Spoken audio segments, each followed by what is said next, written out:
Shalom Bapak Ibu dan saudara-saudari yang terkasih di dalam Tuhan kita Yesus Kristus. Bersyukur oleh karena kemurahan Tuhan dan kebaikannya, kita boleh bersama-sama kembali untuk mendengarkan akan kebenaran firman Tuhan.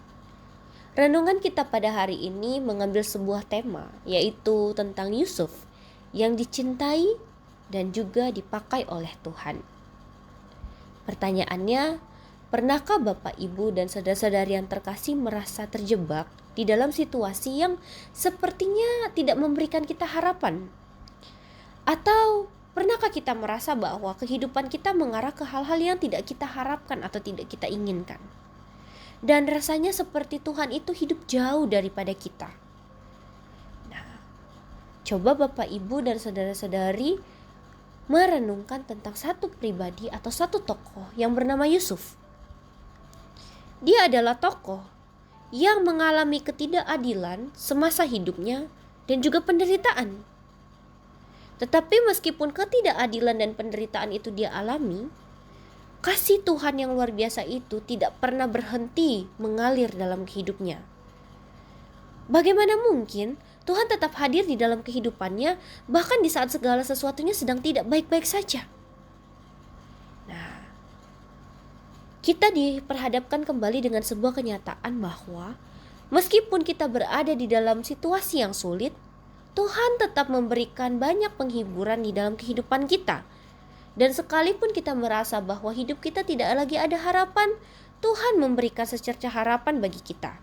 Dan di dalam renungan ini, mari kita bersama-sama menemukan akan bagaimana kasih Tuhan itu tetap dinyatakan atas kita dan juga tetap bekerja di dalam kehidupan Bapak, Ibu, dan saudara-saudari yang terkasih di saat kita sedang merasa terpinggirkan atau terpojok oleh situasi atau hal-hal yang tidak kita harapkan tadi. Namun sebelum itu, saya mengundang Bapak, Ibu, dan saudara-saudari yang terkasih untuk bersehati di dalam doa. Tuhan, kami sungguh sangat mengucap syukur untuk segala penyertaan dan kebaikan-Mu. Terima kasih karena pada hari ini kami boleh merenungkan firman Tuhan. Berbicaralah kepada kami Tuhan, supaya kami dapat mengerti dan memahami isi daripada firman-Mu, dan juga kami boleh mengaplikasikan renungan ini di dalam kehidupan kami sehari-hari. Sehingga kami semuanya Tuhan, baik hamba-Mu yang menyampaikan kebenaran firman Tuhan lewat renungan singkat pada hari ini, maupun juga untuk Bapak, Ibu, dan saudara-saudari yang mendengarkannya, kami boleh menjadi bersama-sama pribadi yang bertumbuh di dalam Kristus dan selalu setia di dalam pengharapan meskipun kami berada di dalam situasi-situasi yang sulit. Hanya di dalam nama Yesus Kristus kami berdoa. Amin. Kita bersama-sama membuka Alkitab kita dari Kejadian pasal yang ke-39 ayat yang ke-21. Firman Tuhan berkata demikian. Tetapi Tuhan menyertai Yusuf dan menunjukkan kasih-Nya kepadanya. Ia membuat Yusuf mendapat kasih dan dikasihi oleh kepala penjara. Ayat ini adalah pernyataan yang begitu luar biasa. Karena Tuhan ternyata tetap menyertai Yusuf. Dan dia menunjukkan kasih setianya di dalam kondisi Yusuf yang sulit. Di tengah-tengah penderitaan dan juga kesulitan yang dialami oleh Yusuf ini, ternyata Tuhan itu tidak pernah sekalipun meninggalkan dia. Kita tahu ya Bapak, Ibu, dan juga saudara-saudara yang terkasih, latar belakang Yusuf ini sangat dikasihi sekali oleh papanya. Tapi pada akhirnya dia harus dibenci oleh saudara-saudaranya oleh karena dia bermimpi. Kemudian Yusuf yang awalnya direncanakan mau dibunuh oleh kakak-kakaknya, tapi ada salah satu kakaknya yang mengasihani dia, yang kemudian memutuskan untuk menjual Yusuf dan menjadikan dia sebagai budak. Kemudian Yusuf harus dipenjara. Karena apa? Karena dia difitnah. Difitnah oleh karena perbuatan yang tidak dilakukannya. Istri Potifar mengatakan kepada suaminya bahwa Yusuf ini sedang menggodanya. Padahal yang terjadi adalah sebaliknya. Ketika istri Potifar menggoda Yusuf, Yusuf menolaknya. Sehingga dia berada di dalam situasi yang terjebak karena dia harus melepaskan pakaiannya dan berlari menjauh dari istrinya Potifar. Kemudian istri Potifar menjadikan pakaiannya itu sebagai bukti bahwa Yusuf itu telah menggodanya. Di dalam tuduhan-tuduhan yang tidak benar seperti itu, Yusuf pun harus dihukum masuk ke dalam penjara yang bukan karena perbuatannya.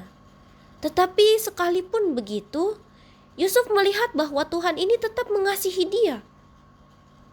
Dan ini adalah kenyataan yang seringkali kita abaikan ketika kita menghadapi situasi yang begitu sulit. Ketika kita diperhadapkan dengan pergumulan-pergumulan atau tantangan-tantangan di dalam hidup ini. Kita terlalu berfokus kepada masalah kita sehingga kita melupakan kenyataan bahwa Tuhan itu terus menemani kita. Tidak sampai di situ, ternyata Tuhan ini bekerja di dalam kehidupan Yusuf. Dia bukan hanya melindungi Yusuf selama ada di penjara, tetapi Yusuf itu juga dikasihi oleh orang-orang di sana, di mana dia boleh menjadi penerjemah mimpi-mimpi.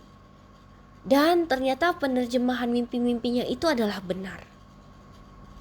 Ini menunjukkan bahwa mukjizat Tuhan pun dinyatakan atas diri Yusuf ketika dia berada di dalam situasi yang tidak mengenakan dirinya. Dan di dalam segala penderitaan yang Yusuf alami, ternyata banyak cara Tuhan membuat dia menjadi pribadi yang semakin dipakai di dalam pekerjaan-pekerjaan Tuhan. Di sini Tuhan sendiri yang mengambil andil bahwa dia menunjukkan bahwa kasih-Nya yang tidak terbatas itu selalu menyertai Yusuf. Kita diingatkan kembali Bapak, Ibu, dan saudara-saudari yang terkasih, bahwa di dalam setiap pergumulan yang kita alami atau tantangan yang kita hadapi, ada kalanya kita merasa seperti kita diabaikan oleh Tuhan, atau kita tidak dihargai oleh orang-orang di sekitar kita. Namun Bapak, Ibu, dan saudara-saudari yang terkasih harus menanamkan satu hal di dalam hati, bahwa kasih Tuhan itu tidak akan pernah berkesudahan. Dan cinta kasih-Nya juga tidak akan pernah berubah atas kehidupan kita. Tidak peduli seberapa berat beban hidup yang kita miliki, tidak peduli seberapa besar tantangan hidup yang kita alami, kasih Tuhan serta pengharapan Tuhan selalu ada untuk kita. Kita bisa melihatnya tentang bagaimana Yesus begitu menyertai Yusuf ketika Yusuf berada di dalam ketidakadilan maupun penderitaan yang disebabkan oleh saudara-saudaranya dan juga yang disebabkan oleh orang-orang yang tidak mengasihi dia. Tetapi Tuhan memakai hidup Yusuf dengan begitu luar biasa dan bekerja di dalam dia di tengah-tengah kesulitan yang ada. Demikian juga untuk dalam kehidupan Bapak, Ibu, dan saudara-saudari yang terkasih. Ketika kita mengalami tantangan dalam hidup ini, Tuhan pun juga tetap bekerja di dalam hidup kita dan memakai kita di dalam segala pekerjaan-pekerjaannya yang mulia. Sehingga kehidupan kita boleh bermakna bagi orang lain, boleh menjadi berkat bagi orang lain. Jadi kita diajarkan untuk tidak melihat kesulitan kita sebagai sesuatu hal yang membuat kita terpuruk. Tetapi justru sebaliknya, melalui kesulitan itu kita semakin dipakai oleh Tuhan untuk melayani Tuhan dan untuk menyatakan akan kebenaran Tuhan atas hidup kita. Dan mari kita belajar untuk melihat dan meyakini bahwa kasih Tuhan itu tidak akan pernah berkesudahan. Dia tidak akan pernah meninggalkan Bapak, Ibu, dan saudara-saudari sendirian, baik di saat kita sedang senang maupun di saat susah.